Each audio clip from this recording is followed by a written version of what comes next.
આગામી ચૂંટણીઓને ધ્યાનમાં રાખીને આમ આદમી પાર્ટીએ ગુજરાતમાં પોતાની તૈયારીઓ તેજ કરી દીધી છે. પાર્ટી પ્રદેશ પ્રમુખ ઈસુદાન ગઢવીએ માહિતી આપી છે કે ચૂંટણી સ્ક્રીનિંગ કમિટીએ મોટાભાગના ઉમેદવારોના નામો પર ચર્ચા પૂર્ણ કરી લીધી છે. આપ સૌ જાણો છો કે આગામી 15 દિવસની અંદર સ્થાનિક સ્વરાજ્યની ચૂંટણીઓ જાહેર થવાની છે અને અમારી પણ લગભગ સ્ક્રીનિંગ કમિટીની 3 દિવસની મીટિંગ પૂર્ણ થઈ છે, જેમાં અમે કેટલાક નામો છે એ તારવ્યા છે અને એ નામો માનનીય અરવિંદ કેજરીવાલજી ભગવત માનજી પણ 4 દિવસના ગુજરાતના પ્રવાસે પધારી રહ્યા છે. આગામી 24 તારીખે સાંજે રાજકોટ માનનીય અરવિંદ કેજરીવાલજી ભગવત માનજી આવી જવાના છે.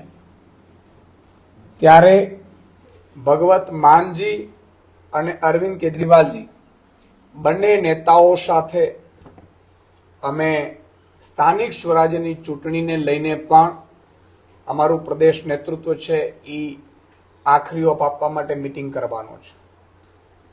સ્વાભાવિકપણે માનનીય અરવિંદ કેજરીવાલજી અને ભગવત માનજી 4 દિવસના પ્રવાસે આવે છે. એમાં સૌથી મોટી 2 સભાઓ સૌરાષ્ટ્રમાં અને 1 સભા એ આદિવાસી ક્ષેત્રમાં કરવા જઈ રહ્યા છે. 25 તારીખે સાંજે અમરેલીમાં હજારોની સંખ્યામાં ખેડૂતોનું વિજય વિશ્વાસ સભાનું આયોજન કરવામાં આવ્યું છે. માનનીય અરવિંદ કેજરીવાલજી, માનની ભગવત માન અને સમગ્ર પ્રદેશ નેતૃત્વ ઉપસ્થિત રહેશે. 25 તારીખે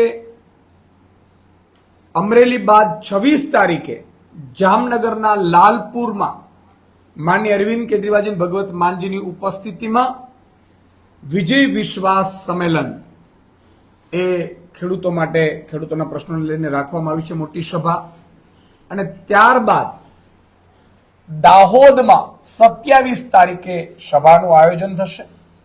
તો એક આ પત્રકાર પરિષદ 2 મુદ્દાઓ પર છે. એક તો માનનીય અરવિંદ કેજરીવાલજી ભગવત માનજી 4 દિવસના પ્રવાસમાં ગુજરાતે આવી રહ્યા છે, જેમાં દાહોદમાં પણ લગભગ 50,000થી વધુની રેલી માનનીય અરવિંદ કેજરીવાલજી ભગવત માનજી અને અમારું પ્રદેશ નેતૃત્વ સંબોધન કરવાનું છે.